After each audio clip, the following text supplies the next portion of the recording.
Hello, everybody. Mariner here. How are you doing? I'm happy to be back, and I'm in my new abode, as you can see. I'm still going to be bothered by the cat, but hey, that's life. It's the international break. We're having a little bit of a relax, I think. Well, some are. Some of the stuff on Twitter is not quite relaxing, but we do have two very relaxed gentlemen with us today, Nima and Gabe. How are you doing, chaps? Well, Mima's always relaxed. Yeah, I haven't done an 11 p.m. start for a long time, so I had to pace myself. Normally, this is the end of the stream for me. Well, I was going to say, normally you're drunk by 8 o'clock, so what's going on? I think I've got my cups as well today. Don't drink an FPL, it never ends well, but there's water in it in case you haven't noticed, just to keep us going. Yeah, I saw that earlier, so I've decided to change the banner at the bottom. It's actually for the benefit of the podcasters. It says, "Don't drink an FPL bracket content create. It doesn't end well." I feel like that's a parable. I feel like it's an omen for this podcast, for this show. It could easily be. It could easily be. Anyway, guys. So what are we going to do today? We're going to have a chat through a number of questions. We're going to talk about Ronaldo and Lukaku, obviously. Ably, not really. We're going to talk a little bit about the other premium assets. We're going to talk about captaincy. We're going to talk about fixture swings. We're going to talk about bench fodder or bench warmers. And we're going to take your questions. So an hour and a half. And that's max probably. So let's just get through the usual bits and bobs. Then, Nima, I'll let you just say hello to everybody, seeing as though you're my sorcerer's apprentice these days when it comes to content creating. So, right. So usual bits and bobs. So as I say, I think we're at 1,170 subscribers, something like that. So we're on the way towards Nima having to dress up as an idiot again somewhere.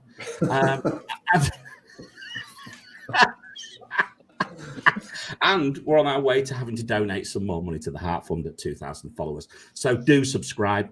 It doesn't cost you anything. It costs us. So please hit that like. Please hit the subscribe button on YouTube. And, of course, we are a pod as well. Nima, it's doing well. How are we doing with that?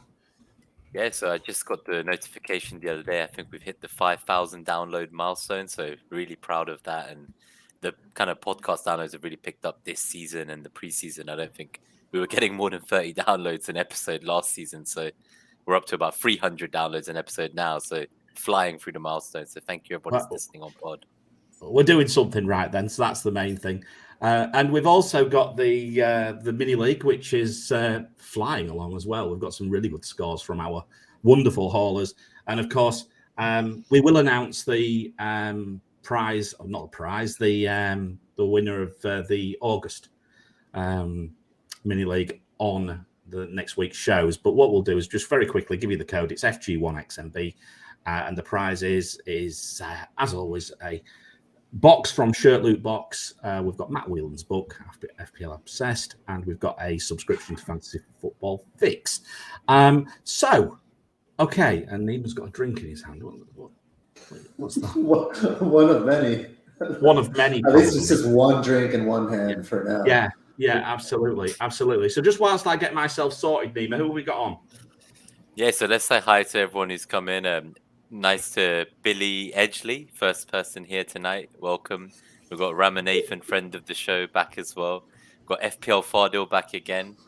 We've got Nicholas Singh. We have Quack Rubber Ducky. Hi to another friend. Dread FPL's back. We'll talk a little bit later about spaces we're doing on Tuesday. We've got FPL Negan, Chris Irvine. Funnily enough, I was actually catching up on Walking Dead for the first time in years earlier. So me and Negan will have some stuff to talk about later. We've got Adewale, welcome. We've got Nathaniel, I think that's FPL Flannel. We have Bungle, our moderator, yo. We have Ant. They really like the decor now that Hibbo is not on air tonight, so I'll be sure to pass on that message to him in his dungeon. Sorry to the podcast listeners, by the way. Like, I do hope you skip past this part each week. For the podcast listeners, there is some stuff going on visually. Yeah, there's visual content. The people are complimenting Mariner's new space with his brown curtains. Certainly, They're not my bloody curtains. I rent this place. Bugger off. We've got Akshay as well. We've got Hi Akshay. We've got Kieran here as well. I hear you guys are meeting up in Germany, so that sounds quite fun. We are. Looking forward to that. We are. We've got 10 days to go, and I'm going to see my son for the first time in nearly 2 years. So there we go. Wow. So yeah, I'm delighted. And just a final hello before we carry on. We go to runner. Hello, evening. But yeah, 27 people here right now. Really happy. Don't forget to obviously enter the mini league, guys. If you haven't, I think we will close entries soon. I had said first international break, but I'm thinking we'll wait till the second one. The template's too strong right now. Let's let a few more people in first. Yeah, let's let a few more people in. We can't close it now. We want more haulers. Oh, looks like I've woke the wife up as well.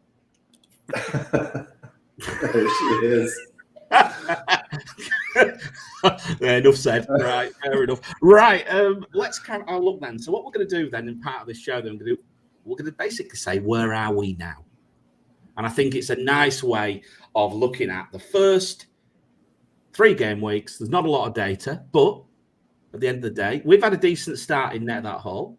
All of us, I think we're all pretty nicely placed. I mean, considering I was around 1 million at 3 game weeks last year. I think Nemo, I think you're slightly above me by 1 point, but I'm about 13k. You at 12? 11k. So I think 11. what happened was we had the same starting 11 for the first, I think, 2 weeks, and then I played Ailing for 2 points, and I think you brought in Kufal, and that didn't really. You spent $1 million more, and I got Livramento. So I have to laugh at you about that. No, they're all right. Well, I blame Hibbo because I was going to bring Reguilon in. That would have been okay. You would have been in the top 10k. Yeah, exactly. That's annoying. Gabe, how was your start to the season? Isn't that the reason why Hibbo isn't with us tonight? Because of that recommendation. I think he's back in the dungeon. This time, I think it's a worse dungeon.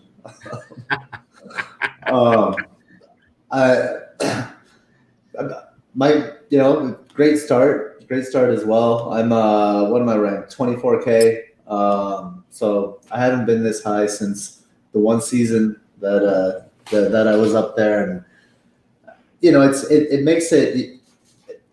I had forgotten how much easier it makes it when you get the initial picks right and you're not chasing prices or escaping price drops.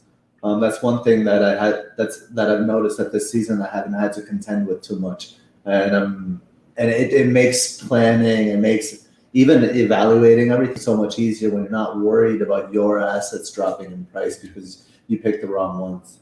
And it's a really interesting one because it's a completely different strategy, isn't it? Yes. It's completely different. And I think that's the beauty of FPL. You have to play it. It's all well and good listening to us and say, all right, well, this is what we're going to do, blah, blah, blah.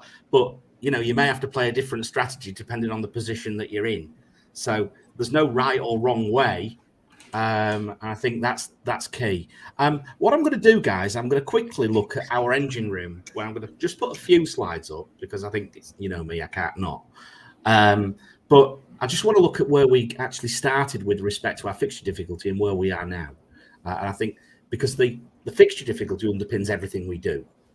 So if we look at that and see how we did and how we are.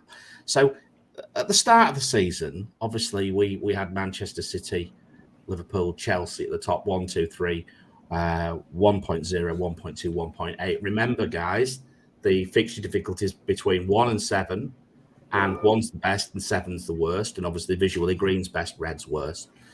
And this is for home attack.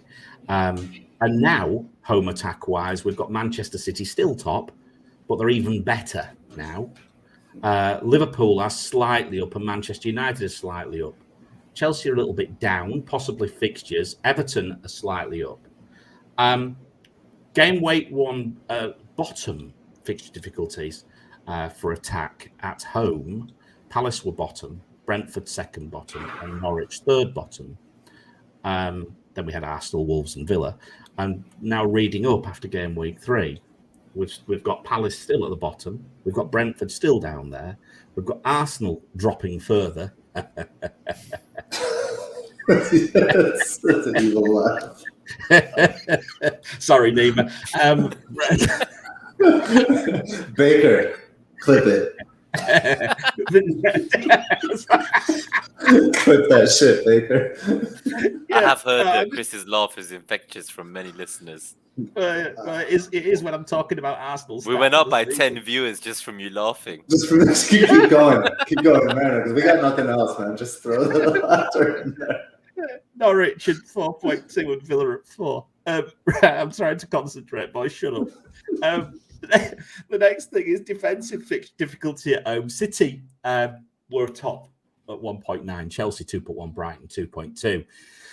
And now we've got City still at the top, slightly improved. Chelsea improving to 1.8. That's quite key. And I think that's interesting, guys, because Chelsea haven't particularly had they're not particularly easy starts, are they? Do you know what I mean?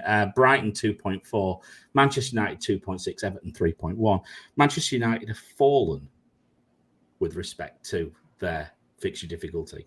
And it's only taking a bit, it's not taking all of it into account. Some of the older stuff falls off, some of the newer stuff comes in. So what we're doing is we're just refreshing it to become more relevant. And with respect to defence, reading up, we've got Brentford 5 previously, Norwich 4.9, Burnley 4.1, and now Newcastle, Norwich, Southampton, Brentford, and Arsenal. Oh, Molly. That's all right, the wife's there. So, Nima, where are you coming from with respect to fixture difficulty to start with from this first slide? I mean, look, you're an Arsenal fan. It doesn't paint a very great picture for you guys, but your fixtures are turning, right? I think so.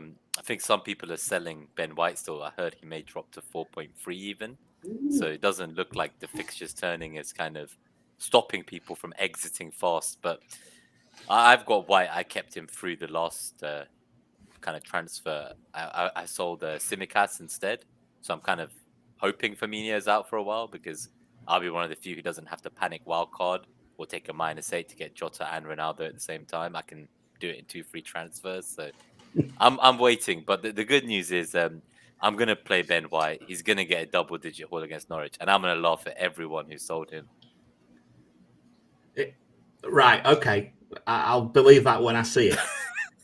Right. But I think the first thing I'll say is about these home fixture difficulties. I don't think we're a million miles out. There's some which have really, quite noticeably changed. For example, Newcastle have fallen quite a lot. That's quite significant. Newcastle and Southampton's fixture difficulty have dropped badly at home. They both suffered, and it looks like there's chances. There's going to be chances there for teams who are playing these. And Brentford, on the other hand, obviously improved. Why was that, Nima? Why did Brentford improve? Have they played anybody? Oh, they played Arsenal, haven't they? Yeah, I think it's because they faced like 30 shots in one game. Was it 25 shots or something? Yeah. I think they couldn't hit a barn door from a yard, could they? Werner woke up firing this morning. Holy shit. I think he's still got the wine in his system. Don't worry, I haven't started on you yet. Oh, I know what's coming for you. He told me before you came backstage. I'm letting myself get abused. I'm gonna get ready. Oh god. Anyway, and fixture difficulty away from for attack. We had Liverpool, City, and Chelsea at the top. Surprise. Now we've got Liverpool, West Ham, and Chelsea at the top. Surprise. West Ham have gone up 1.6. That is quite incredible in that time. They are literally smashing it, as we all know. To be honest with you, they're going to take some shifting from this fixture difficulty for a few weeks. If they carry on, they only need to carry on another couple of weeks, and West Ham are going to be very favourably looked at in this overall thing. And at the bottom, obviously, we've got the new teams coming up, Watford and Norwich and things. Wolves were pretty poor. They still are. And Brighton and Palace, Watford, Norwich. Now we've got Watford still poor. Norwich still poor. So we're pretty much about right with those where we pitched them. Wolves were about right. Palace were about right. And Newcastle have fallen. Okay, so now the next one, just to finish, is fixed difficulty for defence away from home after game week 3. When we started, we had Manchester United, City and Chelsea 2.3, 2.4, 2.5. Now after 3 game weeks, we've got City 2.1, Chelsea 2.8, Everton 3.1. So not a lot of change there. And at the bottom, reading up, we started with Leeds at the bottom at 5, Southampton 4.9, Newcastle 4.6. And now at the bottom, we have Burnley. And Burnley have gone off a cliff, minus 0.9. Neiman's disappeared. Palace, second, 4.4. Second from bottom. Leeds, 4.3. They've improved a bit. But yeah, that's where we are with respect to the fixture difficulties to start with.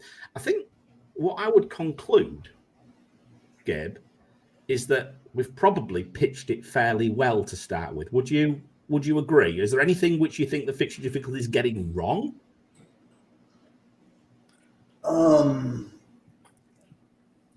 mean, there have been several questions on Wolves, and from a stats perspective, I think Wolves is probably showing more than the FDR is letting on from a statistical perspective, even if they're not from a production perspective. So that's one that stands out. Yeah, I think that's fair. I mean, it does look at things like, I'll have to look into Wolves a little bit because it does look at big chances and shots. So it should be taking that into account to a certain extent, you would think. Mm-hmm. Because I can't recall, I'd have to look at their XG. Nima, Wolves have over 3 matches have an XG of over 5.3 something or something like that, and they haven't scored a goal. Yeah, but bear in mind that this also, remember, this takes into account previous data. It's not just now, of course. And that's what I think is what's dragging Wolves back in the metric at this point. I think so, and it'll take time for this to probably to swing in as usual. But yeah, oh God, what's happening here? Why do I give you guys the controls to this ship? So someone's got to read that for the podcast listeners. Mariner just takes it down so quickly. Yeah, so from Gavinia 99, Mariner has to keep his voice and laughing down in case his missus comes in and shouts at him again. She's the real captain. It's something we've never said publicly, but it's obvious. Yeah, she is. I'll get her to walk in and stand at the back in a minute. There's room behind to stand behind now and cause havoc. What we do, anyway, right, shut up, boys. Let me carry on. What we do, obviously, in the matchup shows, if you've been watching us, and I notice we've got 50 people on now, so thank you very much for joining us, guys. If you don't join us on the matchup show, what we do is we try and predict a few bits on the basis of the fixture difficulty. So what we're going to do now is how did we do? How have we done so far? Well, 2.5 goals or more, we've predicted that there's been 7, there should be 7, and 6 of the 7 we got right. 6 of the 7 times we predicted 2.5 goals, we got it right. Who have we missed? Everton against Southampton, game week 1. It had a 2.2 matchup. We should have picked it, Gabe. We didn't. I went against my metric on that. And therefore, because I'm going at anything above 2 generally is my point at which a matchup of positive 2 for a attacking side, I'm going with that. And they had a 2.2. And we should have perhaps gone with that, but we didn't. Watford against Villa, nobody would have picked that, 0.7 in game week 1. West Ham against Newcastle, maybe we should have picked that, but that was a 0.9. And West Ham against Leicester was a negative 0.4, but it was a sending off. Right. So I think, the ones we've missed have an average of 0.85. So positive 0.85. So I think we're not doing too badly. Clean sheets are more difficult to predict. Although we predicted 6, we've been a bit more cautious about predicting clean sheets. I think that's fair to say. But we've got 5 right. So 5 out of the 6 we've got correct. Who did we miss? We missed Brentford, of course. In game week 1. Raya's risen in price, actually. Who was that against? Oh, it was Arsenal. Raya's risen in price now. He's at 4.6 million. So Anyone on Wildcard want to buy him? We're going to lose so many Arsenal followers. It's ridiculous. Gabe can see he's about to question the Raya goalkeeper pick I just shouted out. I'm I think it's an interesting conversation, actually. I really do. Did we get Brentford wrong? It's possible. Are Brentford going to turn out to be the Sheffield United? Right. 2 seasons ago. Maybe. And then that makes Raya the 4.5 million-ish keeper to get, right? Yeah, but I mean, look, let's be honest. There's not enough data. But this explains when we come on to wildcarding, why wildcarding might not be the greatest idea at this exact moment in time. Because this data is based, next week, we will have 25% more information than we had last week. Yep. The week after, we'll have 20% more data. The week after that, we'll have 17.5% more data. You see what I mean? The longer you leave it, the more data you get. I'm not sure of the current XG and like XA data now, even goals and assists. Like, I don't really know what you can look into it much with 3 weeks. Like, there's not really much to go by. No. I forget who it was on which pod that they were talking about, and I thought it was an interesting point that earlier in the season, the eye test plays a much bigger role in the stats. And as the season progresses, then that relationship changes. It gets inversed. That's an interesting concept. I think that's probably right. It certainly worked for Ben Rama, didn't it? Mm-hmm. I was going to say nobody would have picked Ben Rama if you'd just gone on. That's stat, true. Yeah. Even now, the stats look unsustainable, right? And people were saying like they were not going to pick him. They didn't think he could keep it up.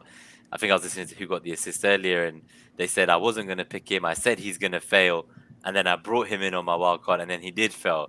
And it's like, so even the people who were against Ben Rama finally bottled it, brought him in, and he got them 2 points. So I wonder if those are the same people that were against Lingard at the end of last season. Like that kept saying I didn't that. get Lingard till late. Yeah, no, I had a few issues last year with picks. But you got Ben Rama. This time I started with Ben Rama from day one. Yeah, so you learned your lesson. I did. I certainly did. I didn't. I ignored statistics for the first time in ages and went with Ben Rama. But saying that, I did it last year as well because I ignored Calvert-Lewin's statistics and I went with him on the basis of what had changed in Everton last season. So it is the time. Ben Rama was my punt and it paid off. Let's be fair. That's it. I was going to have Sarr. It could have been half as good, right? So luckily we went for Ben Rama. Absolutely. I think at this stage, similar to the stats not meaning much, I don't think the OR means much either, really, because, like someone being 500k or 10k, the difference now is like either they use chips, and if they didn't use chips, maybe they picked Ben Rama over someone who got 2 points for 3 weeks. Like, correct. It's just 150-50 in your 500,000 difference in rank. Correct. Well, to that, sorry, Mariner, just really quickly to that point, Neiman, this came up in our group chat regarding taking hits, right? And I went to look if I take a -8, say to bring somebody in or not, but a -8 means minus what is it? 75,000 places, I think. No, sorry, minus 50,000 down to 75,000. I would drop to 75,000. Just to start the game week. So 50,000 places. Yeah, I don't think it matters that much at the moment. I mean, look, at the end of the day, I still say if you're in the top million at this point, you've had a good start. That's I think game week 10 we can reassess and you might want to have a more solid idea. And I think it's Ben Krellin who comes up with the statistic, doesn't he, Nima? Whereas if you finish in the top million, every game week of the season, you'll finish at 20,000. Yeah, like he was saying, I think I've always said a game week rank of 1 million and below, it's incredible because if you look at like my last season, my best game week ranks, like they were in the kind of 100,000. There was maybe one crazy one, like 10,000, but there was lots of 4 million game week ranks, 6 million game week ranks. So if you can just always be there and thereabouts in the 1 million, you're going to end up in the top part of the game. Absolutely. So anyway, just going back onto these predictions then, just very quickly. So we missed Brentford. We missed Liverpool in game week 1, but I didn't predict, I just had a funny feeling Liverpool might concede. Went against that, didn't I? Then who else did I look at? We looked at Spurs. So Spurs we missed out. Villa we missed out in game 2. Palace we missed. Palace and Brentford, the clean sheet we missed out. I mean, how on earth they kept a clean sheet? A 0-0 draw. I have no idea. Spurs game week 2 as well, and then Brighton and Spurs in game week 2. Spurs 3 clean sheets. I'm still spitting about not bringing Reguilon in. I can't even say his name. I'm that annoyed. It's okay. You say it better than Neiman. Say it again, Mariner. I said, I'm still spitting. I didn't bring Reguilon in. And I said, I'm that annoyed. I can't even spell his name. I can't even say his name properly. Anyway, not to worry. So that's that side. And then we also do traps as well. We only got one of the traps wrong so far, which was DCL. I think, did we say that he would get trapped? Was it against Brighton? I think it was against Leeds. Was it against Leeds? He would get trapped. It was against Leeds, and then against Brighton, the trap was Potter. That's right. The trap was Potter, and that worked. And DCL scored. Yeah. It worked. Yeah, that's right. Because I always try and find a photograph of someone looking dreadful, looking really pissed off. Yeah, that's right. And the algorithm, interestingly enough, just to finish on this, defensively, and this again shows, I think, fixture difficulty. Our fixture difficulty is pretty good for defense. Out of 14 selections in 3 game weeks, it's got 10. It's got 10 clean sheets. Whoa, that's interesting, isn't it? Mm. So yeah, that's quite an interesting point. That's that. I didn't put the Prince quote, whatever else it is in game, because I didn't see who you put in last week. I was too busy moving house, so I never bothered. Right, so we'll do that next time. Actually, the Alchemist, the Alchemist is 3 for 3. The Little Prince is retired since you were Little away. Prince is retired. Yeah. I've heard that. Ran out of quotes. The book is only so big. So. and very quickly, once we finish, let's get off this stuff and get into the questions. Captain, 62 points so far, 20.7 average, 2 out of 3. Missed Salah with a toenail offside. Nima, you told me they were not going to happen this year. I know. I guess they said they were going to draw thicker lines, but I questioned their line drawing skills on the TV. When I was very annoyed about that, because, to be quite honest, that would have been 3 out of 3. Thank you very much. This metric would have been flying at 100%. But you must have felt pleased when you went on the John Dykes show that at least it was a 66% success rate this season, not 33%. Well, if it had been 33%, I would have refused to go on the show. Brandon would be like, I don't know what metric you're talking about. For our podcast listeners, I've never made an FDR in my life. Yeah. Wait, for our podcast listeners who might not know, so John Dykes is the man who essentially made the Premier League famous in the Far East, right? Like, he's the most famous Brit that the Brits at home don't know in terms of sports pundits. But he is a very famous man, and I think you must have really enjoyed being on his show on Fox Sports Asia. So congrats on that. It was great. Places. Apart from the fact that, as usual, we had IT problems. It's always the same. No, it was a pleasure. It's amazing. I've been in shipping for 30 years. I'd like to think I'm right at the top of that. And I've never been on TV to do anything to do with shipping. Typical. I'm involved in FPL for 4 years, and look what happens. Anyway, there we go. 62 captain points. So we're doing all right, I think. So all in all, I think the statistics for Net That Haul, the engine room, has had a fairly good start. I think we can say we haven't had a breakdown yet. Maybe 1 or 2 of us have individually, but we've certainly not had a breakdown with respect to the fixture difficulty. So there we go. So that's the first bit. Now, what we're going to do is we're going to have a very, very quick break, guys. And I'm just going to play something, because we are how many more days have we got for this football? Until the 12th of September. So we are running out of time now, guys. There's only maybe 8 days left. We need your votes, and this is how to get them. Hey everybody, Mariner here. Just to let you know that Net That Haul have been nominated in the Football Content Awards 2021 for Best in Fantasy Football /Video. It's quite an amazing feat for us, because we've only been going since game week 20 of last season. And I think it's fair to describe our competition as pretty big, and us as minnows, if you were thinking about this as an FA Cup match. But, They're our giant killing acts, and little old Net That Haul and our amazing haulers punch massively above our weight, don't we? So with a bit of help from you, who knows what we might achieve. So let's quickly walk through what and how to vote. Okay, so first of all, head across to the footballcontentawards.com/voting. And what you'll see within that page is, if you head down, you'll see the fantasy football section, which is about halfway down. You see the podcasts, you see the videos, you hit Net That Haul. And with respect to editorials, let's not forget our All About FPL friends who were also nominated as well. So what are you waiting for? Give us a vote, and thank you very much indeed.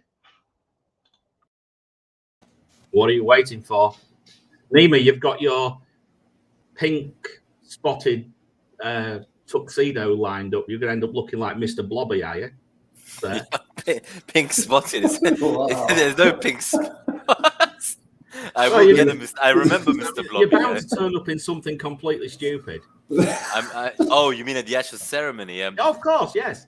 I think it's like a black tie tuxedo dinner. It's in October in the Royal Lancaster Hotel in London, and I'm trying to get on a table with either Mark Southerns or Andy Let's Talk FPL, and I'm just going to see how it goes. And if we get a podium finish, if we get called up on stage and somehow we're in the top 3 ahead of Andy Let's Talk FPL and FPL family and he who shall not be named, then, you know, if we're there, we'll be very pleased. But 1K subs versus 200,000, we're doing all this is going to be David and Goliath. Yeah, we'll be telling him to get some perspective. There's a bloody pandemic going on.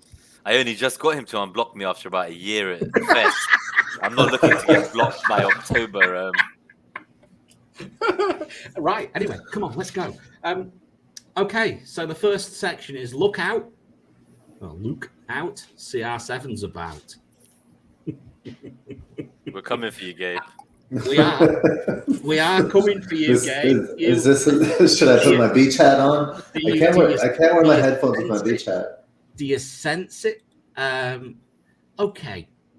Now, I really enjoyed listening to the show with Big Man on Tuesday, and I think he came up with some quite sensible suggestions along the lines of, you know, Ronaldo, and then possibly moving away from Ronaldo by game week 7, and not necessarily starting with Lukaku, then moving away from him to bring him back. I think that's sensible, but you know, it really depends where you are. There's been how many transfers in? I'm going to put you on the spot, Mr. Transfer Man. How many transfers in has there been for Ronaldo?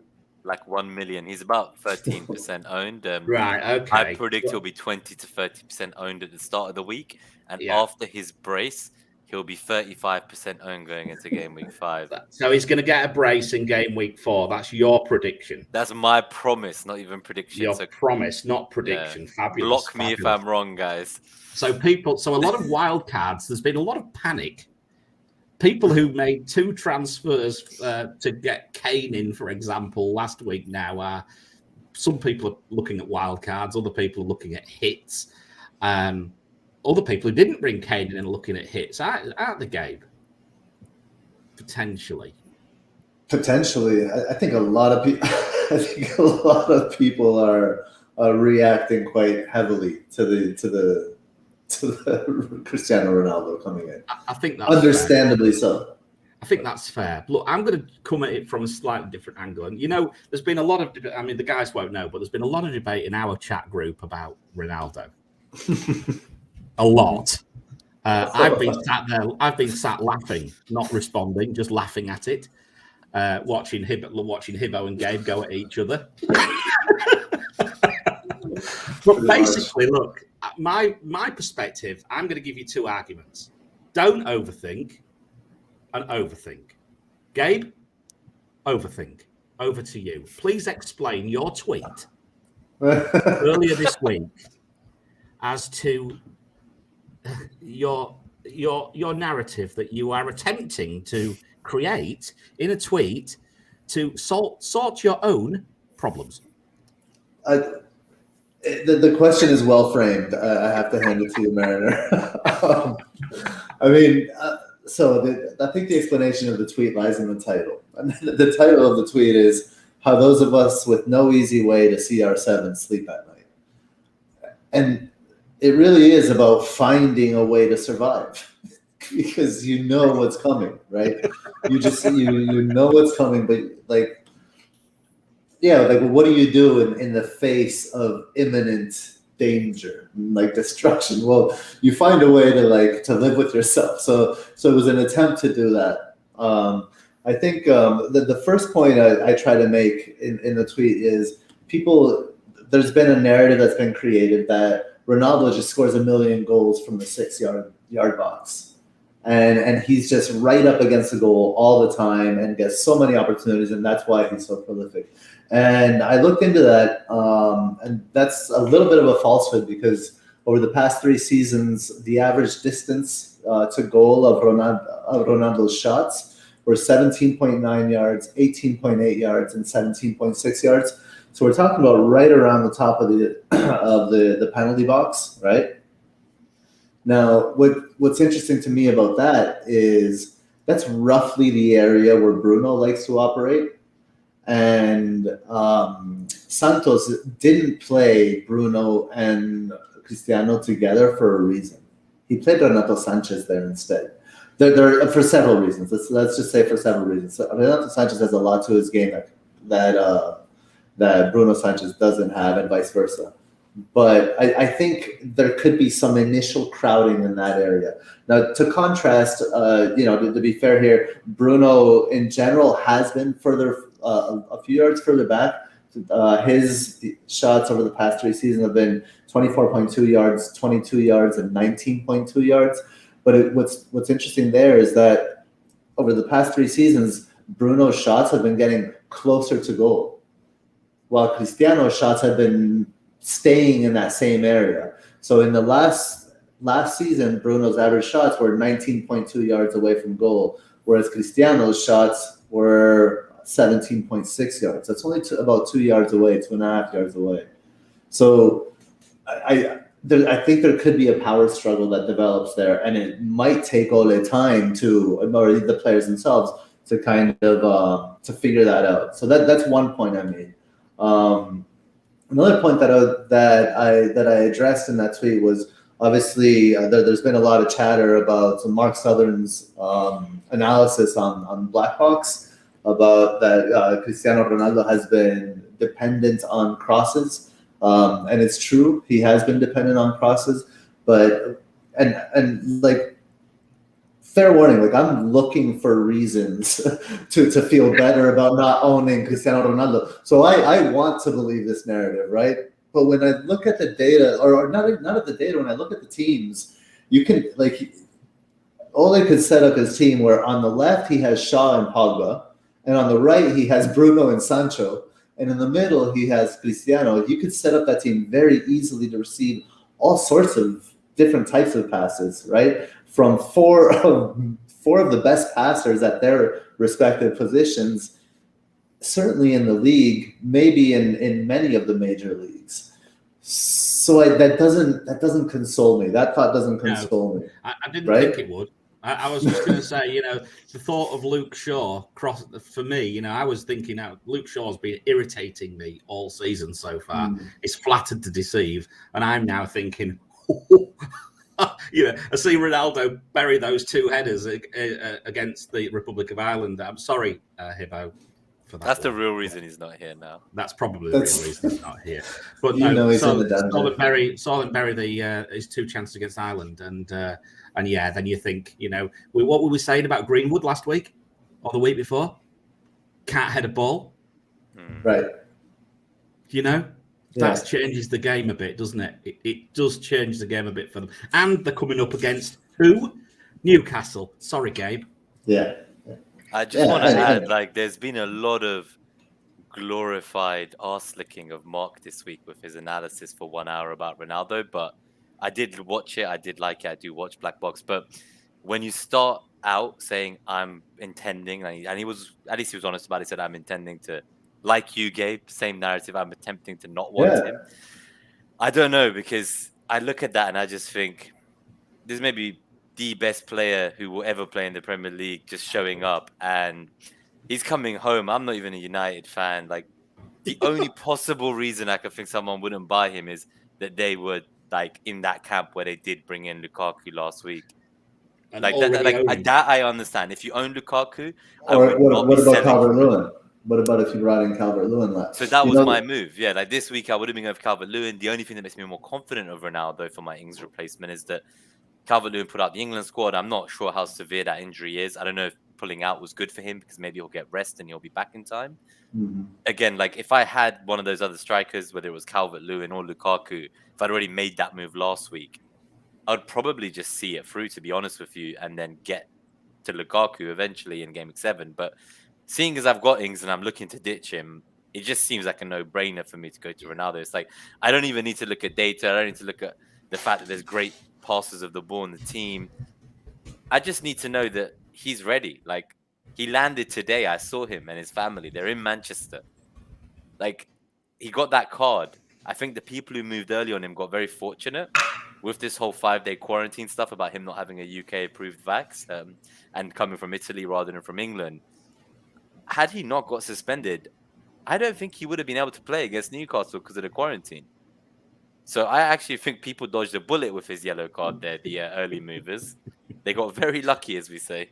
we're going to come on to the quarantines and things like that a bit later, and also when we very briefly touch on just to add a couple more elements, because there's no reason to not get Cristiano Ronaldo other than your situation. Yeah, no, but in your team, there are only reasons to make yourself feel better because you are not in a position to get him. I love how this is the conclusion, but you are not going to get him though, right? I'm not going to get him because I'm not willing to take. If DCL is injured, I might take a -4 to get him. If DCL will be out next game week, I might take a -4 to get Cristiano Ronaldo. But if DCL is healthy, then I won't be taking a hit to get. -8, yeah. No, -8. So I'm just trying to make myself feel better at this point, right? But I think these are. While I am trying to do that, I think they are still. Fair enough. You're definitely getting benched. Yeah, you know what? I'm going to be laughing when Cristiano Ronaldo gets benched. And then scores a brace off the bench. I'm telling you, the brace is coming. The brace is I'm just going to try and make you feel a little bit happy. But let me just say, like, one more point is Manchester United last season had the fourth most through balls, and Cristiano Ronaldo still has his speed. He just can't do it for long periods of time. And Erling Haaland is obviously a very fast player, and Sancho is a through ball specialist. So I think Manchester United is set up to play through balls. Sancho's a new player, through ball specialist. They could change from crosses to through balls, and that's a way that they could just destroy their. I think that's a really important point. Just because Juventus set up in a way to cross to him doesn't mean that United can't give him free balls or deliver to him in a different way. Like, it's Cristiano fucking Ronaldo. Like they can just give him the ball, and like, from what I understand, Fergie called Ronaldo, gave him the hairdryer treatment. Then he called Ole and the board and gave them the hairdryer treatment. Then he called Bruno and gave him the hairdryer treatment. And then Bruno and everyone was in Ronaldo's DMs. And as soon as there was any interest from United, he rejected the City offer. So I think his agent was very clever, as many have said. He did what a good agent does. He got a fake bid in from City just to lure out Man United. I think Man United were probably not looking to spend 600k a week for 2 years on a 36-year-old asset instead of buying a DM. They kind of panicked that their legend was going to City. My United friends were going to burn their Cristiano shirts that morning. Some people did. Later, they wanted to kiss him that same day. So, well done to the agent. Honestly, clever man. Right, so I'm just going to try and give you perhaps a little chink of light, Gabe. Mm-hmm. If you look at the fixture difficulties for attack for the next 3 game weeks, or the next between 4 and 8, sorry, I should say. Chelsea, put that back on the screen now. Chelsea have an average of 1.3 and United have an average of 1.1. So even with Chelsea's tough fixtures, the matchups for Manchester United, particularly against Newcastle, are pretty good, 1.9. But after that, not amazing. But of course, things can change very, very quickly. I do agree with you, Nima. If you've got Lukaku, you'd hold him. I wouldn't be selling Lukaku now, not against a Martinez in quarantine. Villa don't have him. I don't know about Conster and Ming's situation, but Lukaku's a captain shout this week. He's at home as well, right? So I think both him and Cristiano at home, whereas Salah does have Leeds, but it's away, and that does make me want to go for the home crowd. Yes, and Chelsea and United have both got 3 home games, 2 away games. We can't ignore home and away in the next 5. Okay, right, captaincy. So what we're going to do now is we're going to look at possible captain options for the next 5 game weeks. So let's look at game week 4 and look who stands out as having the best matchup by quite a distance. And surprise, surprise, it's West Ham again. But they're away. Okay. Liverpool are also away. They're good matchups, but they're away. So there's probably more risk there, right? Probably more risk. And then, who have we got? Sorry, Gabe. The first home decent matchup is Manchester United. So just for the benefit of the podcasters, as I say, when we look at matchups, we look at the numbers, and we're talking about more than a positive 2 should be 3 goals or more. Well, according to that, I'm going to have to predict that West Ham will put more than 2 goals past Southampton next week. I'm going to have to predict it. I can't leave that out. 3.3, that's high. Liverpool, 2.6 against Leeds. Leeds at home now, their fixture difficulties, they're not doing so well with respect to defensive fixture difficulty. And Manchester United, 1.9 against Newcastle. We've covered that to death already. So would you do it? Captain Antonio? Yeah. Yeah, I would. Is he going to return? Is he going to return like that 4 in a row? But is that just? Remember what I said I said this before. I said the only reason I was against captaining Antonio in game week 3 in my head was, can he get 3 double-digit hauls? And then I told myself, if that's my only reservation, I'm going to captain him, and I'm glad I did. But 4 times. It's a lot to ask. Is it a mental thing? It is a lot, but it's a lot to ask. I reckon, as much as I could captain Antonio, I don't reckon I've got the balls. But isn't Antonio? I don't reckon I've got the balls. Isn't that superstition, though? Isn't that superstition? Yeah. Are we really going to be stray from the data in front of us? We just said how successful the data has been. You're just trying to stitch me up. No. We just finished saying how successful the data was, and then we're presented with it, and we're going to go with superstition. I think the issue is Antonio got the most I think he's got the most underperformance of his non-penalty stats as well in the whole league, despite those returns. So he's not even overperformed. No, that's a very good point. Look, this is going to be that is probably going to be my biggest debate for the whole week. He's the only one in top 10 for both goal scoring and chance creation numbers as well. I mean, look, I'm going with the metric. I'm going with the metric. I have opposed. Well, you'll have to, because you don't own. You're going to be like, you're going to have a 30-point Antonio return while everyone has a Ronaldo blank. I mean, look, what I would say sounds good to me. What I would say is my solace. What I would say is my solace, if I didn't captain Ronaldo, would be the fact that I own Greenwood and Shaw. So I would hope that perhaps I could get something out. I could get something out of that which might soften the blow a little bit. And if Antonio at the end of the day is 47% owned as well, something ridiculous, isn't he? Now more than Cristiano, a lot more. But not many people are going to captain him. I wouldn't have thought. But that's an interesting one, isn't it? Let's move to game week 5. Manchester City 3.6 home against Southampton. Look who it is. They're the whipping boys. Southampton are the whipping boys. Manchester City at home against Southampton in game week 5. Ferran Torres, anybody? If Firmino isn't injured for long, then Torres is the enabler that's bringing in Ronaldo. So Yeah, I'm currently I am on Torres, but I would like Jota more if I know that there is any period of time that Firmino's out, even if it's just 3 game weeks. Those 3 game weeks look juicy for Liverpool. Yeah, but you're going to have balls to go Ferran Torres for a captain when you've got Mo Salah playing at home against Crystal Palace. Yeah, no, I wouldn't captain him. But what I would say is I saw some quotes from Pep today, and it was the kind of the quotes he normally gives where he bigs up a player before he benches them, which worries me a bit. He was like, Ferran's doing incredible. He's grown so much. He's so fantastic. He plays so well. I was like, why is Pep saying all this right now? Like, this isn't good look. We all thought he was nailed. Yeah. So that's going to be interesting. And then we've got Chelsea. Chelsea's even got a very good matchup against Spurs, interesting enough. But that's obviously historic Spurs, not necessarily 3 clean sheet Spurs. So that's where this is where we can probably sometimes question the fixture difficulty, but that's life.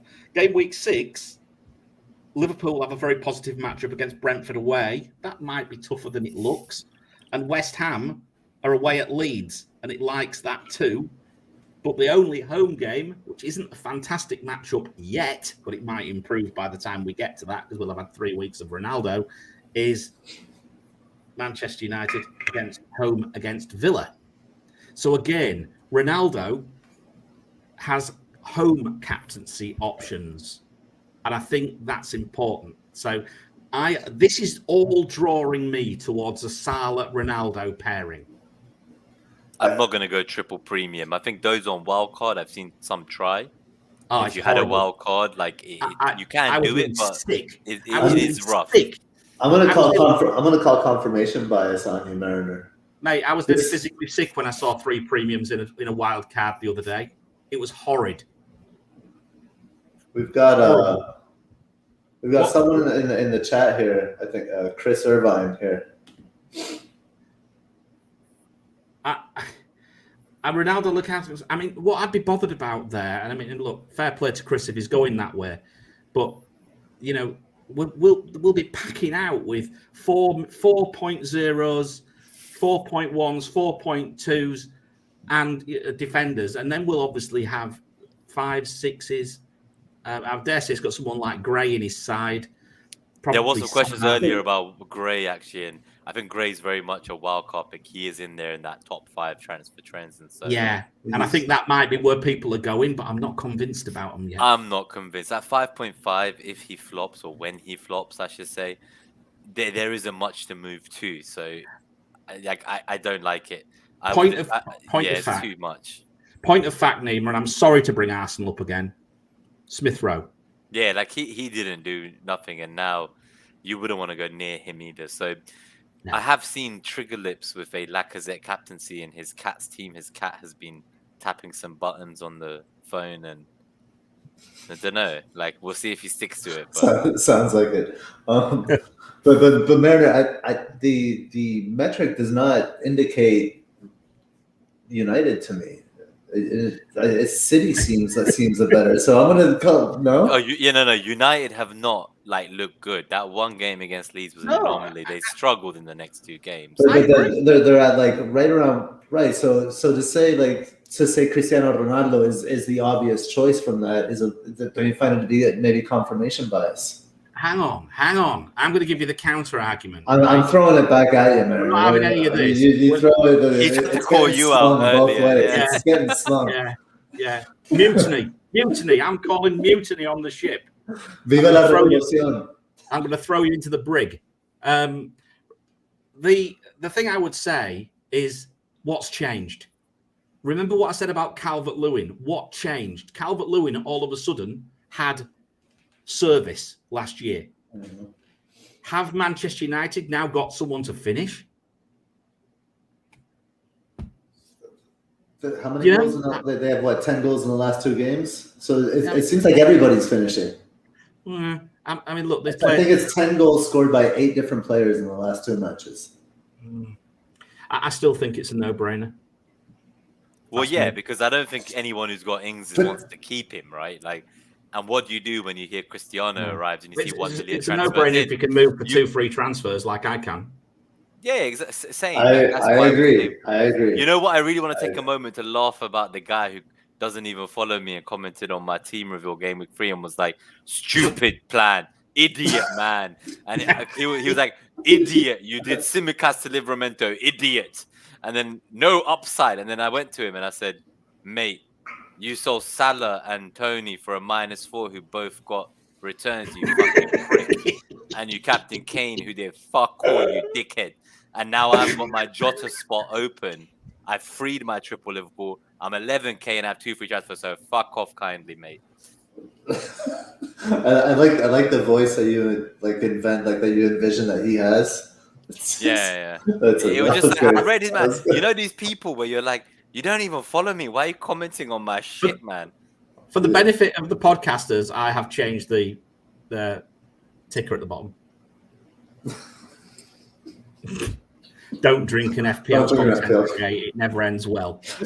Anyway, you've had your rant for today. You always have a rant on every single show, and I've let you do it. Now this is just the first one. This is just the first one. Well, here we go.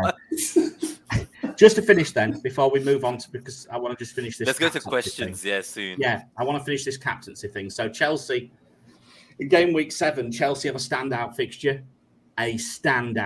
Guess who against? Southampton at home. Here we go again. Southampton are the target. Game week 8, City at home against Burnley. Chelsea away at Brentford. Liverpool away at Watford. Decent. So overall, if we look at the matchups, overall for the next 4 game weeks or 5 game weeks, we have Liverpool at the top, but they only have 2 home games, 2.4. City 2. West Ham 1.7, Chelsea 1.3, and United 1.1. United are in 5th game. So maybe you do have a little bit of hope, but I still say Ronaldo is an obvious choice. Because I just think those home fixtures, and this is where fixture difficulty, I think, and FDRs are going to struggle. And I did say this, didn't I, at the start of the season? Home and away, we're going to struggle for a while till it settles down. Mm. And I think that's the key. And I think we cannot underestimate that. Right, Gabe, just one more thing. I'm just going to throw this on the screen just to really annoy you. You didn't know I was going to do this. Centre matchups. Manchester United, 5.2 against Newcastle. Yeah. 4.5 against Aston Villa. 4.8 chances against Everton. Chances coming down the middle, mate.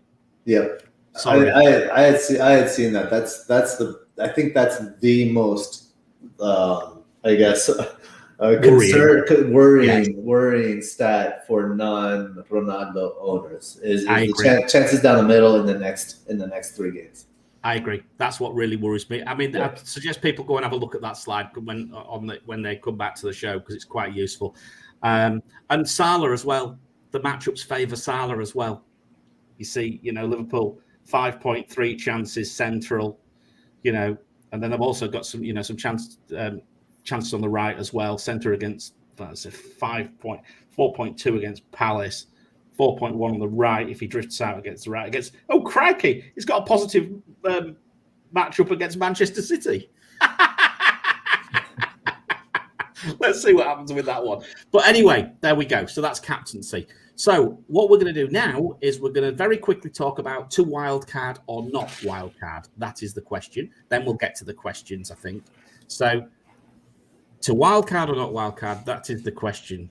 I'm a poet and I didn't know it. And this is a busy slide, boys.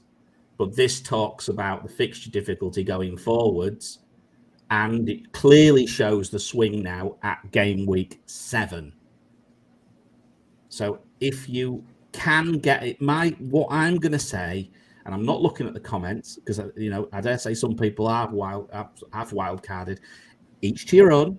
If you needed to wildcard, absolutely fine, no problem. I don't need to wildcard. I intend to wildcard in game week 7 at this moment in time. Reasons. Positive swings for Chelsea, plus 1.4. Villa swing back, actually, by then as well. And Leeds and City also swing positive with respect to attack. And defensively, Leeds swing positive. Southampton swing positive. What did we say about who did you bring in, Nemo? You called an idiot for it? Kane. Livramento? Oh no, Livramento. Yeah, I heard he made 3 Great last option. game Great week, option for the next wild card by the looks of things, I would probably argue. And Chelsea, and again, we're going to start. Chelsea's fixture difficulty is already good for defence, and it's going to get even better. So this is where I think where we can start to see a clear line in the sand for game week 7. Look at the attack. Liverpool going down. 1.2 down. West Ham down 0.9. Everton down 0.9. This is averages, guys. This isn't one game. These are averages. And defence, Watford are disappearing off the face of the earth. They've got a really bad run coming up. Everton and also Brighton. So, but up to these points, obviously, they've got better fixture difficulties. So I think this is what we have to think about here. Have we got enough information to wildcard? First question. And secondly, is it just the wrong time? Or are we just completely getting, what's the word I'm looking for, just all consumed by Ronaldo? So I just want to say one thing. When he did sign, there was obviously way more wildcards activated.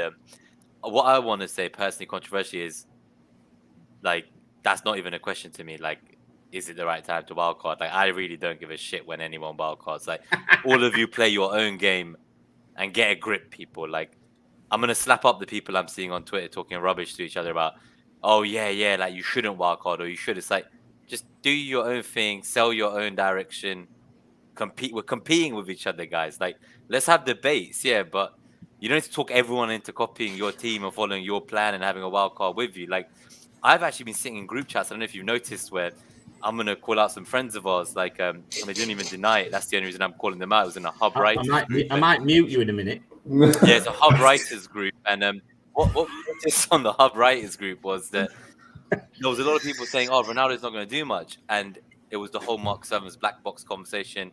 And I just wrote one sentence and said, "This is all going to be academic after Ronaldo's brace." And then, like 2 minutes later, Josh from Always Cheating put a tweet out saying, "So I might take a -4 to get Ronaldo. I'm tipping over into the edge of taking wildcard." And then I said to Josh, I was like, "Josh, you said this 2 minutes after I said Ronaldo is going to get a brace, and all these debates, these fortnight are going to just be academic." And he didn't even deny it. So I think just do what you want to do, buy who you want to buy, guys. Like, everyone's trying to convince each other that like it's the wrong time to wildcard. If people want to wildcard and build team value, go for it. I think that's up to them, right? Like, you can't judge it till the end of the season whether people were right or not. So I think it's a pointless debate. Is it the right time? Because you're not going to know till 38 weeks in. Like, no, of course. But look, I'm going to ask you a question.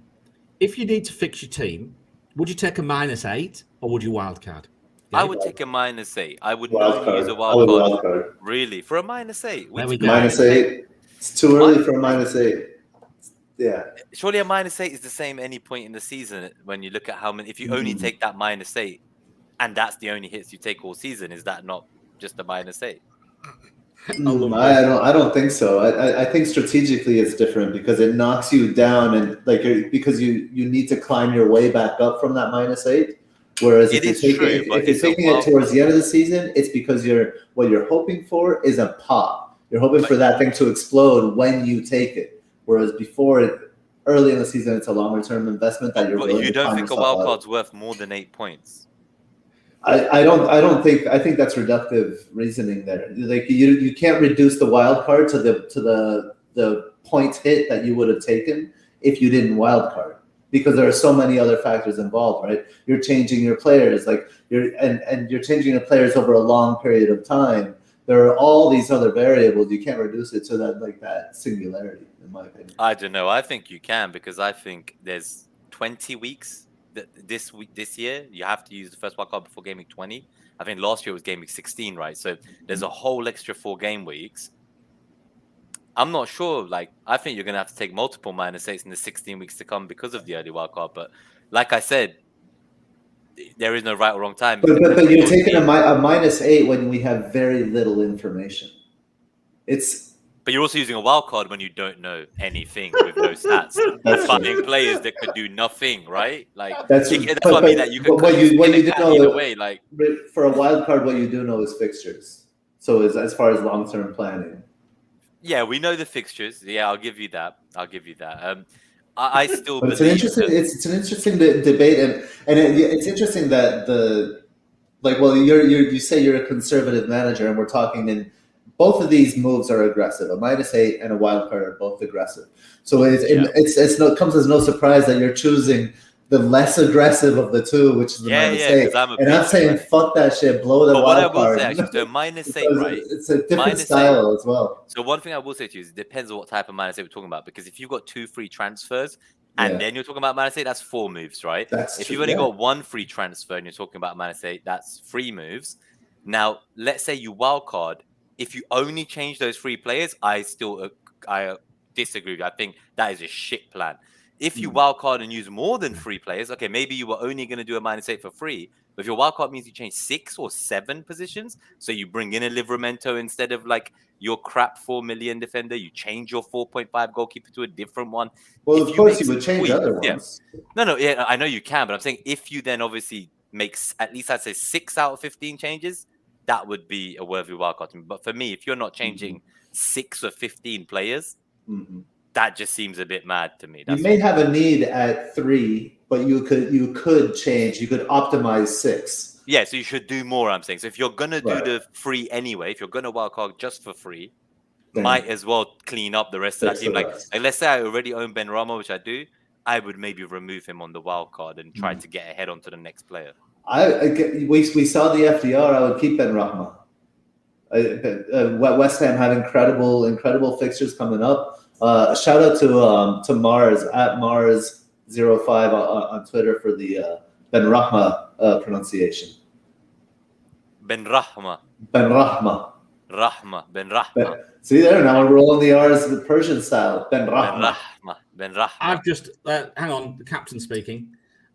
I've just put the fixture difficulty back up. West Ham do turn. I'm not sure I'm going to keep Ben. That's what I'm saying. Yeah. It drops there. You're right. It drops a little bit. Just remember, Gabe, you just told me what we have now is fixtures, and then you told me to keep a fucking player with no fixtures. Like, guys, you don't make sense. Rahma has fixtures. They just drop slightly. It's not exaggerating. No. I'd move him to Rafinha in a few weeks, not yet. Yeah, so that's the move. That's the move. I agree.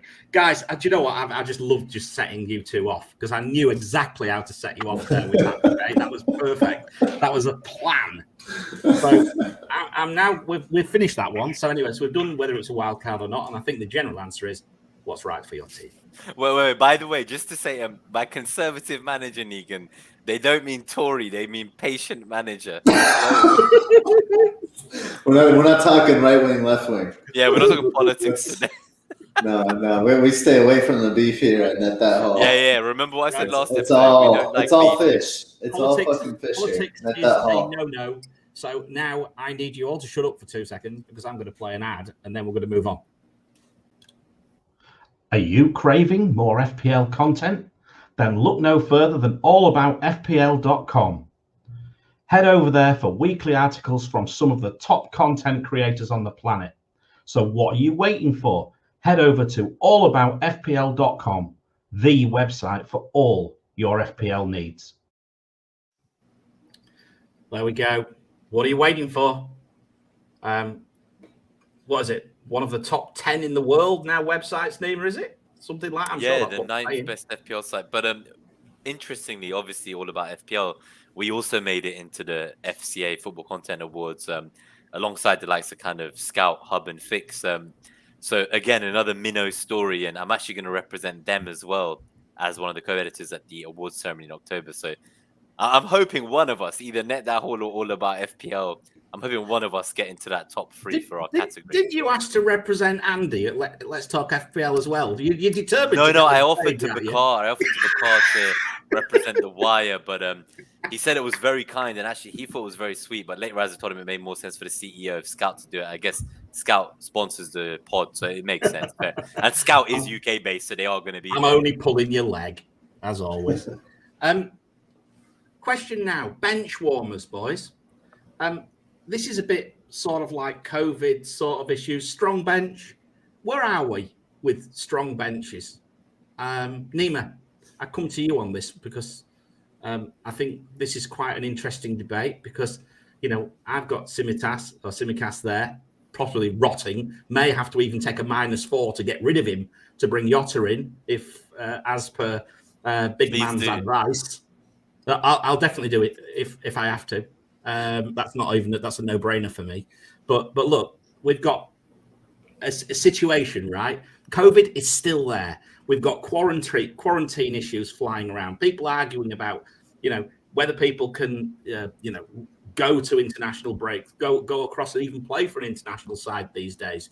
There's still a lot of moving parts, right? Where are you coming from with respect to benches? Yeah, I think there's one more moving part I saw today we should keep our eye on is I think the South American football nations have started an appeals process with the government of the UK and with the leagues of Europe to punish the clubs and to punish the leagues that try to withhold their players and ban them from playing domestic football when they return for what they did. So watch that space. I don't know how that's going to go, but they're South Americans, Gabe, but maybe you can say how their sentiment is. But I'm guessing they're not impressed by the Premier League clubs trying to withhold players. I mean, you got to feel for the South Americans because of the COVID situation there and the difficulty in bringing, like, when the Copa America started, 13 Venezuelan players had COVID. They were pulling people like off the beach in Venezuela. They're like, hey, we have a game tomorrow. Will you fly to Brazil? So I'm going to cut them a little bit of slack. But no wonder they're angry then, yeah. If they think anybody's listening, I think they're a little delusional, to be perfectly honest. I don't think the Premier League are going to punish them. Nobody gives a shit, man, what they're saying. But what I will say, so the bench warmers, so I never thought I'd be doing a transfer on my third on the bench defender for another third on the bench defender. Tom Stevenson said earlier that, I know you were talking about Southampton's fixtures look good and stuff. He was like, Nima's just never going to play Livramento, and I think he's right. Now, if one day Livramento flukes off my bench like Basuma did last year around Gameweek 4, and you're going to play like a 9-pointer. Livramento will be a very viable starter in the next month, in my opinion. I think he can. I just don't see in my structure starting him because I'll always be playing a back three. Like, I can't see myself say, I'd be benching Brownhill essentially, and my other 7 attackers I would start. So it's a bit of a tough one for me there. But maybe I could play him over Eiling or White one week. That is definitely an option. It was actually quite a 50-50 for me between Livramento and Eiling last week. So I think you are right. I think Livramento, he's good. He was Chelsea player of the year in there. He's super attacking. I'm just glad I freed up that spot for Jota, as John is saying. So, at the time, I just felt like I've got no other fires. I've got 2 transfers. I'm not going to burn one.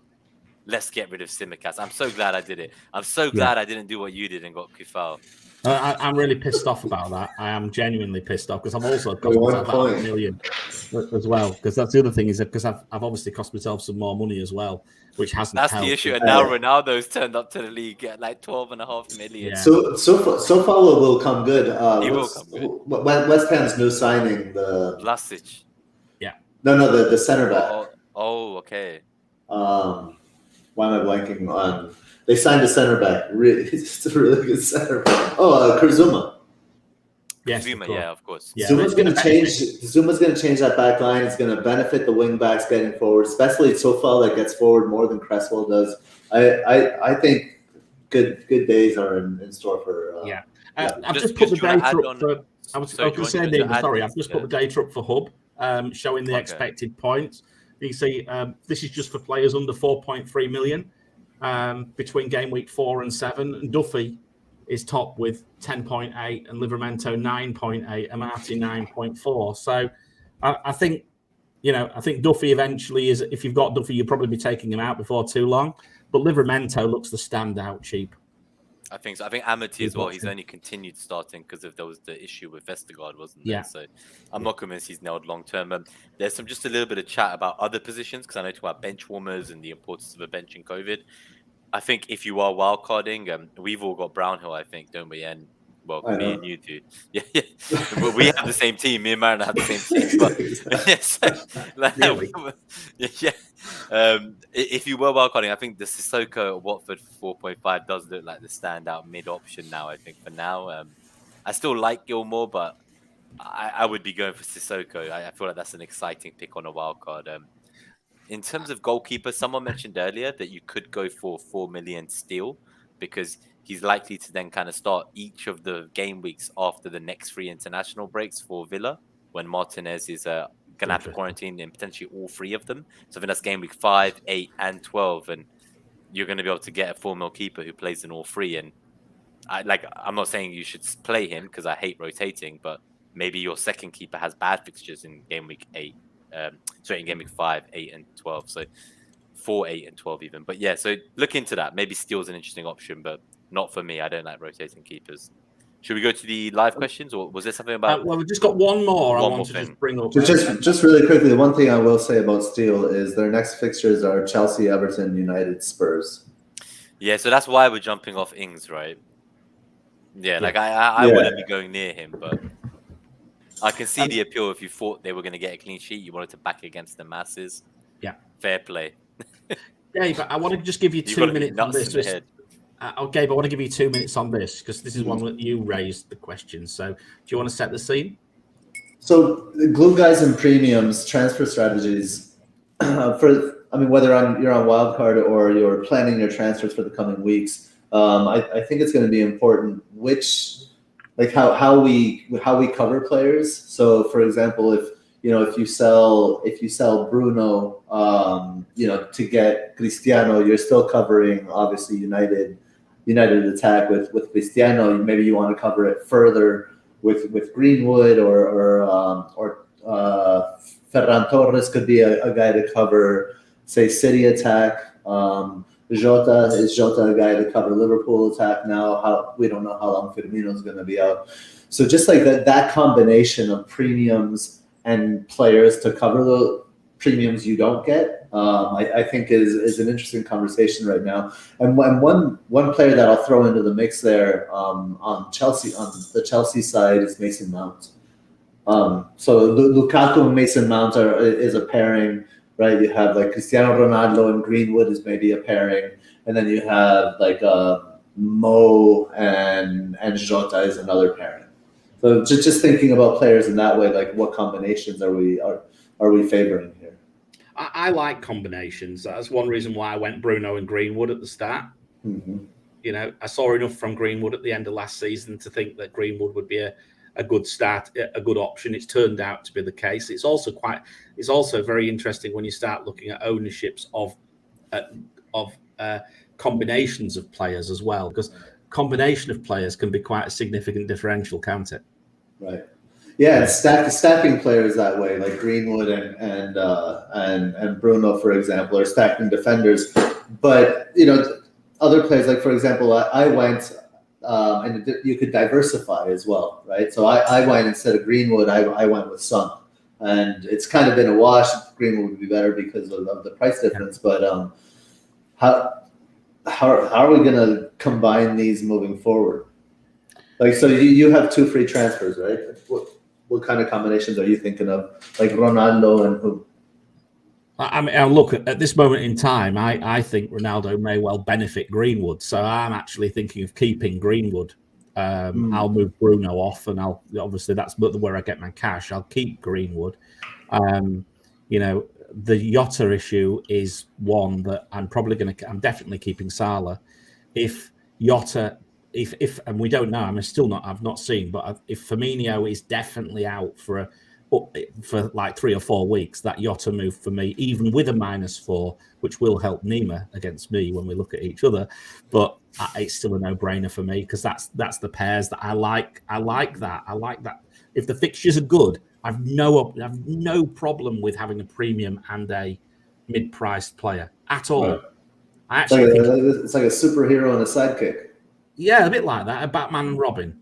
My Bamford and Rafinha. Yeah, Bamford and Rafinha. Yeah, exactly. I'm sorry, Bamford doesn't qualify for superhero status, Nima. Yes, he does. Yes, he does. Have you ever seen The Greatest American Hero? That's who Bamford is. We could bring Harvey Barnes up in this as well, couldn't we? Ooh, sorry. Subject for Syria. But what I do want to say on these glue pick stuff, so I think in prior seasons, even started this season, we were all probably saying that you kind of have your premiums, you captain them. That's why they're there. I think Tom Stevenson said it earlier. I know Chris Negan, he said that he had, was it Salah, Lukaku, and Ronaldo, and he was going to captain Antonio. So I agree with Tom there. Like, I would still captain the premium regardless of whether I think Antonio is going to pop or not. Like, I wouldn't have 3 premiums to break my balance and then not captain any of the 3 of them. That seems too much to me. The other thing I would say is, I think Bakar said this right, and I agree with him. I think this season, with the number of viable premiums there are, and KDB isn't even back yet, the person who's going to win their mini leagues, the person who's going to be top 10K, is going to be the person who has the right premium, the right time to captain them in the right week, which then kind of means that we probably want to be using our transfers for these kind of moves where maybe you do have Ronaldo for the next 3, including 2 home captaincies, and then move to Lukaku in 7. We lost him. We lost. Hey, look at that. I'm going to screenshot that. So where are we going to keep the players? Yeah, I'm back. So where are we going to keep the players? So it feels like actually the players like the 6.5, the 6 mil, like your Tonys or your Rafinhas, they're not players you want to be moving every 3-4 weeks. Actually, like you probably want to treat them like we treated defenders in the past, and you do want to keep them for like 10 weeks if you can, and just kind of ride them out. And I've said this on previous shows. I said it in the Persian podcast last year. I said I don't really care about like my 3rd striker or my 3rd or 4th mid that much, because my view is like if you sell them in the bad fixtures, they might haul in those anyway. So I just play them anyway. That's why I won't play a Livramento over like my 7 attackers. I'm more of a 3-4-3 kind of guy, 3-5-2. I always try to play the attacker. I think there's going to be so many premiums that no one can fit them all in, right? Like, how are you going to fit in Lukaku, Ronaldo, Kane just in the upfront? Then you got Bruno, Salah, KDB, Mane, if you like, Son, technically. Like, that's a lot of players. And then you got the ones that could perform like them, but don't even cost so much. But like the 8.5, so the Havertzes of the world, right? So for me, it's actually on that point, Nima, I want to push like because you mentioned that point on the Compass show earlier in the week, right? With Bakar, that Antonio is a premium player, just underpriced. So if you have 3 premium players, he's a premium player. If you have 3 premium players, I think it's perfectly fine to captain Antonio on using that logic. I think it is, but are they facing Southampton away, right? Yes. And Ronaldo and Lukaku are both at home. That's too much for me. Lukaku and Ronaldo are going braces for fun in the international break. Antonio's been called up for the first time to go to Jamaica.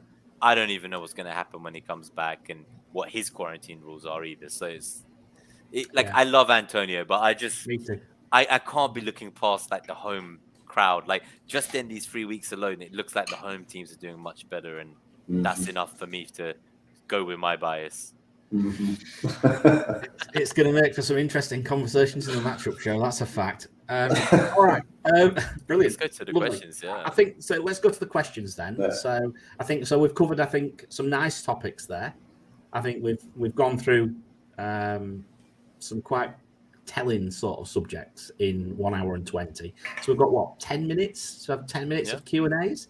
So do we think Mount's ceiling is now higher with Lukaku in the team? Gabe, I'm going to come to you as the resident coach. So I've been looking a little bit more at Mount, just considering a wild card in Gameweek 7, and I think it's absolutely higher. I think it's actually much higher, especially his chance creation. Mount's chance creation is incredible, and just what he means to the team and what he does as a player. I think he's very underrated, and I think he's going to get a ton of assists. And set pieces. Let's not forget the set pieces. Cool. Right. Okay. Nima, have you got another one? Yeah, I do. It's I think they've changed it slightly. They're saying they want to know which of these 2 moves we recommend. So Tsimikas to Livramento, Bruno to Jota, Ings to Ronaldo -4. So that's like a mini wildcard with 3 moves. Or option 2, Bruno to 6 million. Midfielder, Ings to CR7 again. And then they're saying in game week 5, that's when they would do something like Tony to DCL. So either should they take a -4 this week? For me, I wouldn't be doing option 1 for a -4. Like, yeah, like I just would not be doing that. I will. No, but as in, like, You don't need to. Yeah, I guess I don't like if they really want Jota, I can see what they're doing. Yeah, if they need Jota, but my thinking was why not just do Bruno and Ings as a 2? But I'm guessing they can't because they have triple Liverpool. That's why they're asking. Yeah, I think they can keep Tony this week. That's not a problem, by the way. Like, I think this is a fine fixture to keep him, but equally, I say forget about Jota. Go Bruno to somebody else and Ings to CR7. Do you know what? I don't. I mean, look, this is all down to Firmino, right? I have got 2 moves for Bruno. It will either be Torres or it'll be Jota. Well, that is me as well. You're right. And I hope you do the same one as me. They're the same price right now, right? I think Torres is 7.1 and I think Jota's 7.5 or 6. Yeah. So he could do Bruno to Torres and Ings to CR7. No hit, which is what I was implying. I would do that every day, all day, 99% of the time. Yeah, I would not be taking a hit to free up that spot now. Like, I would just park Tsimikas on the bench and move on with my life. Yeah. I mean, look, it's a great point. Do I take Jota over Torres? I mean, look, if Jota's nailed, if Firmino's out, then I might well do, given the fixtures are just so good. I think over the course of those 3 or 4 weeks, I think I could recover that 4 points. Don't laugh at me, but Ox was being trained as a centre forward in pre-season, so don't be surprised if with Firmino out, you see like Jota bench for Ox centre forward 1 game. If it happens, I'm going to come back to this clip and call it. Yeah, no, absolutely. Then you'll be able to rip the piss out of me. Yeah, absolutely. I'll be ripping the piss out of I'll be ripping the piss out of fucking Klopp if he does that. Yeah, so would I. So would I. We've got a question from another friend of the show, Nehal. So Bruno, Ings, and Barnes to Jota, Varane, and Ronaldo.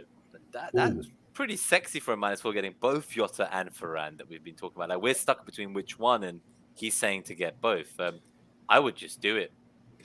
Is that not too much of a risk, though? Two potentially rotation risk players? Not unless if you've got a bench player like Livramento that starts. Well, there is that. But, I mean, look, if you've got Firmino, again, I still think it comes down to this Firmino thing. I think Jota is critical. That Firmino issue is critical for Jota, in my view. I think the other question is, I think it's also who else is in the team. So do they have Greenwood already? That would make 3 players around the same price points in the midfield, which gets tricky. Is Ben Rahman in this team? I read this as your 3rd and 4th midfielder. It could be a 5th though, right? Like maybe they have a 5th.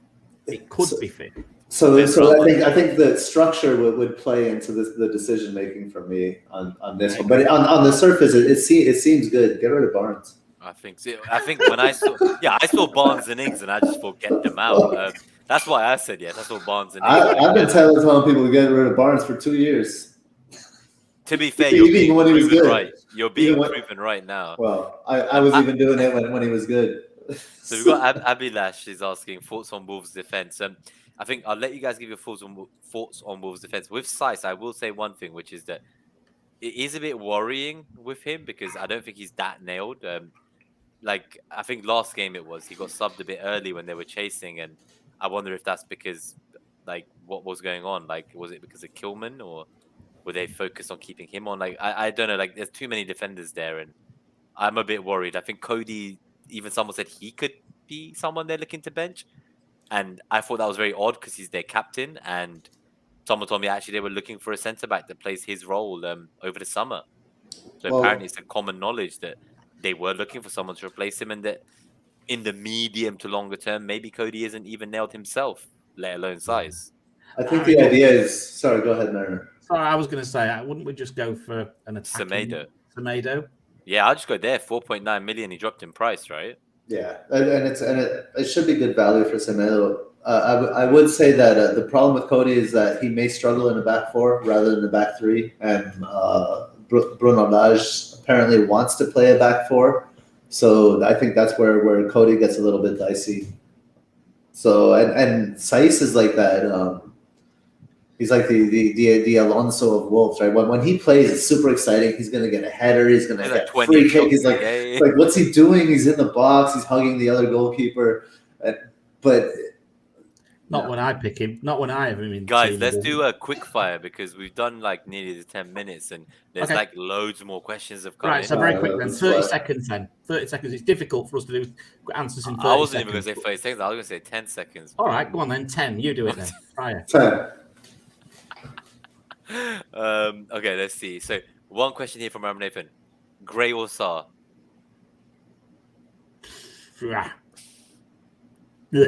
I'd pay the 0.5 more for Saar. I think he could be on penalties. I might do. I don't like either.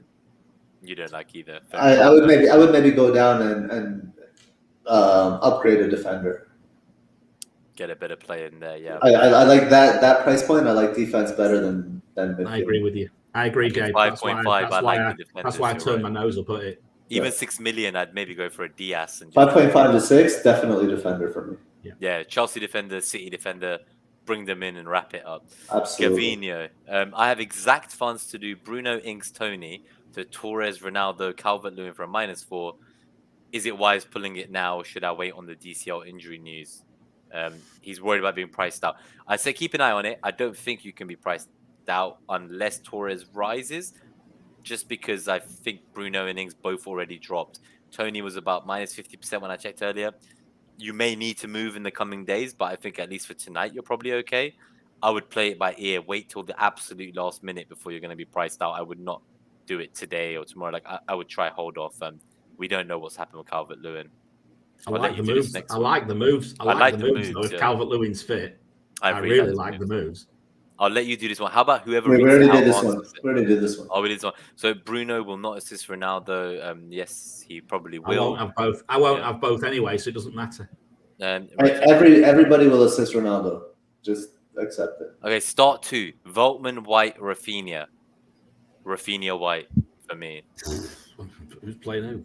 Rafinha's playing. I think Rafinha's playing Liverpool. Wait. Rafinha is probably not even going to. Would he even be? Is he going to be there in Brazil? Like, I don't know. Like, he wasn't going, then he was going, and then I don't think he is now going till next international break. Who knows? I would still be going Ben White and Rafinha if Rafinha starts.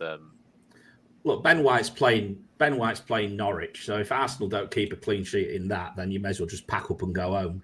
I heard they won 4-0 against Brentford yesterday. So. And Ben White and Gabriel started. When in doubt, play home players and attackers. So yeah, Ben White and Rafinha. Yeah, if we don't know what's happening, we've just given watch this space. A lot of these questions of start 2. Wait till next week to take those calls. Yeah, it's way early for sure. Longer term strategy questions, I think, are great. I don't think Antonio has ever gone. Did he not get more than 10 goals last season? I don't know. He got 4 in one game, didn't he? You know, no, that was 2 seasons ago. 2 seasons ago, yeah. Yeah, I captained him. He will this year. He will this year. You know, I don't think Antonio has ever gotten 3 double returns in 3 consecutive game or double returns in 3 consecutive game weeks either, but it just happened. So he just did that too. I think he's a set and forget. Yep. Chilwell at 5.7. I think keep an eye on that. That is exciting. They're saying, are people dropping Antonio when the fixtures turn bad for Jimenez? Like, no, I'll turn Tony into Jimenez or I'll turn Tony into Bamford. Ings will become Ronaldo. So yeah, like for me, it's just like I'm not interested. Like I'm not moving Antonio unless he's injured. No, definitely not. Unless his leg falls off, he's staying.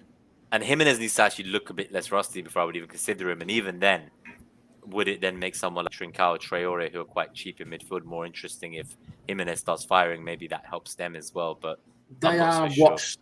I would say Wolves are watch list material just on the basis of the statistics. Mm-hmm. You know, I'm not a lover of Traore personally, but I can see why people are looking at him for sure. Yeah, I saw a few people saying they would never pick him just because of the oil. That's why people are looking at him. They were like, they don't trust him to score from 2 millimeters out. And that's why you don't. That's why you're not a fan of him. We get it. It makes you uncomfortable, man. I'm from Grimsby. Why do we put oil on yourself? And on that topic, how the new signing will affect Jimenez. I heard he got 1 goal last season. The season before he did very well. but last season I heard it wasn't so good. Was that a pun? I heard he got one goal. One goal. That was not bad. It might be 2 goals, but I just wanted to say one goal. He's a physical player. He's a big physical target. That's why I was saying in some chat that he'll play the Seferovic role. But he's also very raw, and we'll see if how much playing time he gets. You know what? I just want to say something. I'm making sure I got this right. So whoever just asked me, has Antonio ever got 10 goals? Like, he got 10 goals both the last 2 seasons, John. Yeah. Like, please check this stuff out. Like, literally, the guy has 10 goals both for the last 2 seasons, for God's sake. And that was with 1,700 minutes. Like I said, if the guy is not injured, he is a premium statistics-wise. His non-penalty XG is top of the league, top 5. Only Salah and the Kane compare with him numbers-wise. And worth considering as captain any game week with any of the premiums, in my opinion. Why are people sure about Torres, guys? I guess we're saying we're not. It's a good question, actually. It's a good question. I don't think we are, but he has played. He is ever present, isn't he? So far, has he not missed a minute? I think people had high expectations for Mahrez, and Mahrez being about 2 million more expensive. Correct. Torres seems like a lesser of a risk. So they're like, okay, Torres, I can take it if he gets benched. I'm all right with Torres as my sort of like fourth midfielder. I quite like that. I think that's a sort of area where you can have a bit of a punt. Because Ben Rama, quite frankly, I consider him a third midfielder at this moment in time because he's just playing so well. And I've got Brownhill sat down there at the bottom to come in and sweep up if indeed Torres doesn't play. Right. So I quite like him. It is a gamble.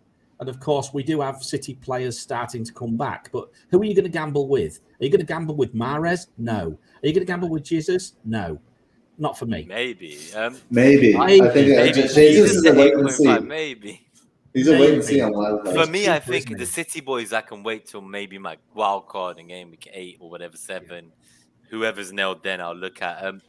I just want to say something to Dallas here. So he was saying like City don't have great fixtures and stuff.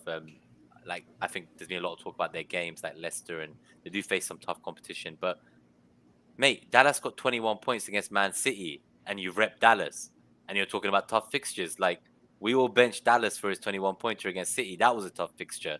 I think I back City in any fixture. I don't know if City have tough fixtures. The only fixture I consider tough for City is Chelsea away, in my opinion.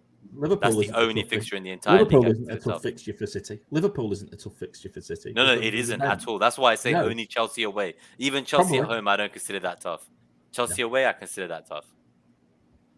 I agree. The problem is we can't pick we don't know which one's going to start. If we did, we'd all be on 3. But that's why I said Pep's already done his praising Torres quote, that the inevitable quote before a benching, and that worries me a bit. John, I was just teasing you. I know you said no more than 10, but that is just kind of nuances, and like that's too nuanced for me to care. Like I don't care about whether it was 11 or 10. Stop upsetting our viewers. Grealish over Torres, we're being told. I think Grealish is more certain to play the minutes, but I don't know. I see him as more of 0.9 more expensive. 1 more expensive.